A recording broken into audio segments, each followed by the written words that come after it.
Hello दोस्तों। तो चलिए हम लोग आए हैं आज फिर से एक नया आईपीओ की डिटेल वीडियो के साथ।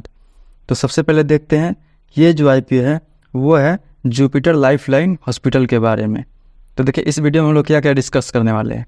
तो सबसे पहले हम लोग देखेंगे कंपनी के बारे में, दूसरे नंबर पर देखेंगे कंपनी के ऑब्जेक्ट्स के बारे में, उसके बाद से देखेंगे इसके कुछ पीयर ग्रुप के बारे में कि इसके जैसे और कौन सी कंपनी है जो मार्केट में पहले से लिस्टेड है। उसके बाद से देखेंगे कुछ इसका फंडामेंटल देखेंगे, फिर आईपीओ डिटेल देखेंगे और कुछ लास्ट में जीएमपी और कंक्लूजन देखेंगे कि इसमें अप्लाई करना चाहिए या नहीं करना चाहिए। अप्लाई करना चाहिए तो लिस्टिंग गेन के हिसाब से या लॉन्ग टर्म के हिसाब से। तो चलिए वीडियो में आगे बढ़ने से पहले कृपया इस चैनल को सब्सक्राइब कर ले और आपसे रिक्वेस्ट है कि वीडियो को पूरा देखिए। अगर कन्फ्यूजन दूर ना हुआ तो बेशक इस वीडियो को डिसलाइक करके जाइए और अच्छा लगे तो अपने दोस्तों के साथ शेयर कीजिए और जो भी आपका क्वेरी हो कमेंट बॉक्स में लिखिए। और हाँ, वीडियो को पूरा देखिए। अगर वीडियो को पूरा नहीं देख पा रहे हैं तो वीडियो की स्पीड बढ़ा के देखिए, 1.5x पे देख लीजिए या 2x पे देख लीजिए, ताकि जो भी हो क्रक्स हो आपको वीडियो का पूरा आपको अच्छे से समझ आ सके। तो चलिए सीधा बढ़ते वीडियो में आगे बिना किसी देरी के। तो सबसे पहले हम देखते हैं कि इस कंपनी के बारे में, इस हॉस्पिटल के बारे में। देखिए ये जो हॉस्पिटल है मेनली जो ये इसका जो शुरुआत हुआ था वो 2007 में हुआ था, मुंबई में महाराष्ट्र में थाने में।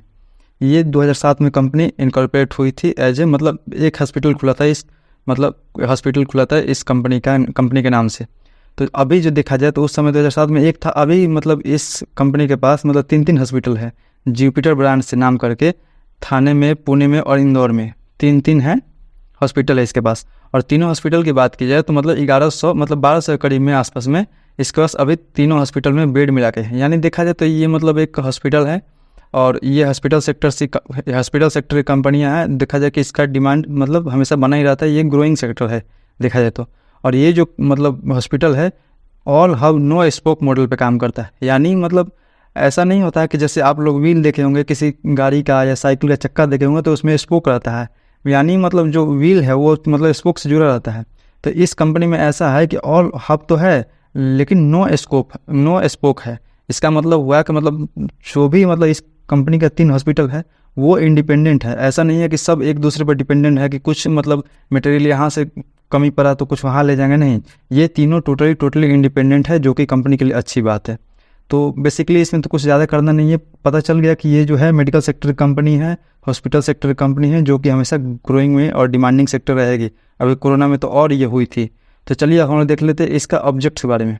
तो देखिए कंपनी का जो ऑब्जेक्ट मुझे देखने में काफ़ी दमदार लग रहा है, काफ़ी अच्छा लग रहा है। कंपनी जिस हिसाब से बता रही है, देखिए कंपनी बोल रही है कि अभी तक का इसने जितना भी उधारी ले रखा है, अभी कंपनी के पास करीबन 468 करोड़ के आसपास उधारी है। ठीक, तो कंपनी ये बोल रही है कि अभी तक मैंने जितना 2023 में कंपनी का जो 468 करोड़ उधारी है, तो कंपनी बोल रही है कि अभी तक जितना ये उधारी ली है सबको पेमेंट करेगी, फुल करेगी या पार्ट करेगी, लेकिन कंपनी फुल पेमेंट करेगी। पूरा उधारी देखिए तो ऑलमोस्ट ये कंपनी है जो डेब्ट फ्री हो जाएगी इस आईपीओ के बाद। तो ये कंपनी के लिए बहुत ही अच्छी बात है और कुछ जो पैसा बचेगा वो जनरल कॉर्पोरेट पर्पस में यूज होगा। तो ये तो हो गई ऑब्जेक्ट के बाद, जो कि काफ़ी दमदार इस आईपीओ को बना रहे हैं। पीयर ग्रुप की बात कर लेते हैं तो उसमें से एक जाना माना नाम आता है हम लोग को अपोलो हॉस्पिटल, फिर फोर्टिज आता है, फिर किम्स हो जाता है, स्पेशली HCG हो जाता है, मेदांता हो जाता है, मैक्स हेल्थ केयर हो जाता है, नारायण हो जाता है। ये सब कुछ ऐसी कंपनियां हैं जो पहले से लिस्टेड है और आप लोग जाके देखेंगे कि ये पास्ट में काफ़ी अच्छा खासा रिटर्न बना के ये कंपनी हमें दे रही है। क्योंकि देखिए ये मेडिकल सेक्टर की तो ये कंपनियां हैं और हमेशा ग्रोइंग में रहती है, हमेशा डिमांडिंग रहती है, कुछ ना कुछ हमेशा घटता ऐसा रहता है, जो मेडिकल सेक्टर हमेशा ट्रेंड में बना रहता है। तो ये तो कोई कुछ पीयर ग्रुप के बारे में जो हमें क्लियरली इन्फॉर्मेशन देता है कि ये सेक्टर जो है डिमांडिंग सेक्टर है। उस हिसाब से अब हम लोग देख लेते हैं कि इसका फाइनेंशियल कैसा है। वो तो हम लोग सब ने देख लिया, सब में तो कंपनी अच्छी करते नजर आ रही है। अब हम लोग नज़र डालते हैं कि फाइनेंशियल, देखिए फाइनेंशियल की बात की जाए तो कंपनी का सबसे पहले हम रेवेन्यू पर नज़र डालते हैं। तो रेवेन्यू की बात की जाए तो रेवेन्यू कंपनी का 2021 में था 490 करोड़, वहीं 2022 में बढ़ के हो गया 737 करोड़, और वहीं 2023 की बात की जाए तो 903 करोड़ के आसपास कंपनी का रेवेन्यू है। यानी देखा जाए तो ओवरऑल कंपनी जितना कमा रही है उसे रेवेन्यू बोलते हैं। कंपनी बिना एक्सपेंस का और बिना टैक्सेस का जितना भी कंपनी आ रहा है वो काफ़ी अच्छा खासा आ रहा है। देखा जाए तो हमेशा साल दर साल अच्छा खासा कंपनी ग्रो कर रही है।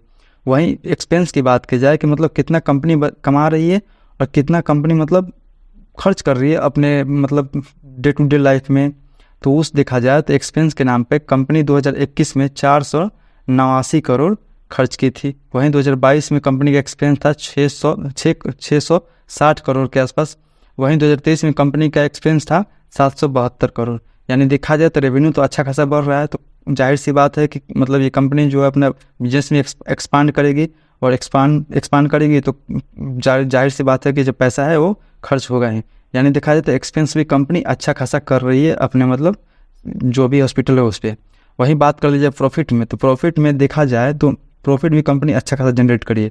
2021 में ये कंपनी जो है लॉस मेकिंग कंपनी थी। यानी देखा जाए तो ये करीबन 2 करोड़ 30 लाख के आसपास ये कंपनी जो है लॉस में थी। वहीं 2022 आते आते कंपनी अच्छा खासा मतलब बहुत ज़्यादा मतलब देखा लिया जाए तो मतलब 20 गुना से ज़्यादा ये कंपनी जो है अपना प्रॉफिट जनरेट की है एक साल के अंदर। यानी देखा जाए तो 2022 में कंपनी का प्रॉफिट बढ़ के हुआ है 51 करोड़। वहीं 2023 में कंपनी का प्रॉफिट बढ़ के हुआ है 72 करोड़। यानी देखा जाए तो जो है प्रॉफिट के मामले में ये कंपनी ज़बरदस्त मतलब उभर के आई है एकदम। मतलब वही होता नहीं है कि डूबती नाव भी ऊपर आ गई, वैसे ही ये कंपनी भी आ रही है। तो चलिए आप हम लोग देख लेते हैं इसका अर्निंग पर शेयर। तो अर्निंग पर शेयर देखा जाए तो ये है 13.95 पर शेयर। वही पी रेशियो की बात किया जाए तो पी रेशियो है 52 पे का। वही इंडस्ट्री बात किया जाए तो इंडस्ट्री का पी है 55 का और इसका पी है 52 का। तो यानी देखा जाए तो अपने इंडस्ट्री के पी से इस सस्ता पे लिस्ट होने जा रही है। वही बात किया जाए रिटर्न ऑन नेटवर्थ का, तो रिटर्न ऑन नेटवर्थ है 20% का। और वही बात किया जाए नेट एसेट वैल्यू का, तो वो है 64 रुपया पर शेयर। ये तो हो गई कुछ मतलब फाइनेंशियल बात। अब इसका उधारी अगर देखते हैं तो जैसे कि हम बताया था कि इसका उधारी भी है साल दर साल बढ़ता रहता है। क्योंकि 2021 में इसका उधारी था 425 करोड़। वहीं 2022 में इसका उधारी हुआ 495 करोड़। और वहीं 2023 का इसका उधारी के बात किया जाए तो 468 करोड़ इसका 2023 का उधारी है। यानी देखा जाए तो उधारी भी कंपनी के पास बहुत ज़्यादा बढ़ गई है। इसीलिए कंपनी IPO लेके आई है ताकि मतलब ये ऑलमोस्ट डेप्ट फ्री कंपनी हो जाए, ताकि जितना भी मतलब IPO से पैसा जुटाएगी सारा का सारा ये अपना है उधारी पे कर देगी। तो ये कंपनी को एक ज़बरदस्त मतलब और भी एज देता है। तो चलिए ये तो हो गई कुछ फाइनेंशियल बात। अब हम लोग देख लेते हैं कुछ IPO डिटेल की बात। देखिए ये जो IPO है ओपन होगा 6 सितंबर से और IPO का क्लोजिंग डेट है 8 सितंबर। 2 दिन ये IPO खुला रहेगा। वही IPO की साइज की बात की जाए तो 869 करोड़ के आसपास ये IPO आएगा। उसमें से फ्रेश इशू होगा जो है 542 करोड़ का। देखिए 542 करोड़ का फ्रेश इशू होगा और IPO मतलब इस कंपनी के पास टोटल उधारी है 468 करोड़। यानी जितना भी इसका उधारी है सारा का सारा ये अपना पे कर देगी। और वही ऑफर फॉर सेल के तहत लेके आएगी। जो बचा हुआ IPO है हिस्सेदारी है 327 करोड़ का, वो ऑफर फॉर सेल के तहत लेके आएगी। कंपनी का फेस वैल्यू की बात किया जाए तो 10 रुपये पर शेयर रखा गया है। और IPO का प्राइसमेंट की बात किया जाए तो 695 रुपये से लेकर 735 रुपये पर शेयर रखा गया है। वही बात की जाए IPO की लिस्टिंग का, तो ये BSE और NSE दोनों पे लिस्ट होने जा रहा है। और देखिए कोटा की बात किया जाए तो रिटेल को भी अच्छा खासा पैसा कमाने का मौका दिया गया है। 35% रिटेल का कोटा रखा गया है। QIB के कोटा का बात किया जाए तो 50% का कोटा रखा है QIB का। और NII कोटा का बात किया जाए तो 15% का NII कोटा रखा गया है। और डिस्काउंट की बात की जाए कि जो मतलब एम्प्लॉय इस कंपनी में इस हॉस्पिटल में काम करते हैं उनके लिए कंपनी ने हॉस्पिटल ने कोई डिस्काउंट नहीं रखा है। ये तो कुछ IPO डिटेल के बाद अब हम लोग देख लेते हैं कि इसका जो है अलॉटमेंट कब मिलने वाला है। तो देखिए इसका जो अलॉटमेंट मिलने वाला है वो 13 सितंबर को मिलेगा। और जो इसका जो लिस्टिंग डेट है वो 18 सितंबर को है। रिफ़ंड की बात की जाए तो रिफ़ंड हमें 14 सितंबर को मिलेगा। और IPO जो है अगर मिल गया हमें अलॉट हो गया तो उसका जो शेयर है हमारे डीमेट अकाउंट में आ जाएगा 15 सितंबर को। और देखिए अलॉटमेंट की बात की जाए तो इसका अलॉटमेंट मिलेगा हम लोग को केफ इंटेक की वेबसाइट पे। केफ इंटेक की वेबसाइट पे हम लोग चेक कर सकते हैं 13 तारीख को। तो ये तो हो गई अलॉटमेंट के बाद। अब हम लोग देख लेते हैं इन्वेस्टमेंट की बात कि हमें कितना इन्वेस्टमेंट कर सकते हैं। तो रिटेल मिनिमम 1 लॉट अप्लाई कर सकते हैं। मिनिमम बात कर रहे हैं, मिनिमम 1 लॉट अप्लाई कर सकते हैं। 20 शेयर का लॉट होगा ये और 14,007 रुपये पे करना होगा। रिटेल मैक्सिमम कोटा में 13 लॉट अप्लाई कर सकते हैं। 260 शेयर होंगे 13 लॉट में और 1,91,100 रुपये हमें पे करना होगा। और स्मॉल HNI की बात की जाए तो 14 लॉट अप्लाई कर सकते हैं। 280 शेयर मिलेंगे 14 लॉट में और 2,05,800 रुपये इन्हें पे करना होगा स्मॉल HNI को। वहीं बिग HNI की बात की जाए तो 69 लॉट अप्लाई कर सकते हैं मिनिमम और शेयर उनमें मिलेगा 69 लॉट में 1380 शेयर मिलेंगे। और अमाउंट जो पे करना होगा 10,14,300 रुपये अमाउंट पे करना होगा बिग HNI को मिनिमम लॉट लेने के लिए। तो ये तो हो गई इन्वेस्टमेंट की बात। अब हम लोग देख लेते हैं इसका कुछ जीएमपी के बात। तो जीएमपी की बात की जाए तो इसका जो जीएमपी चल रहा है 30% से लेकर 35% का इसका जीएमपी चल रहा है।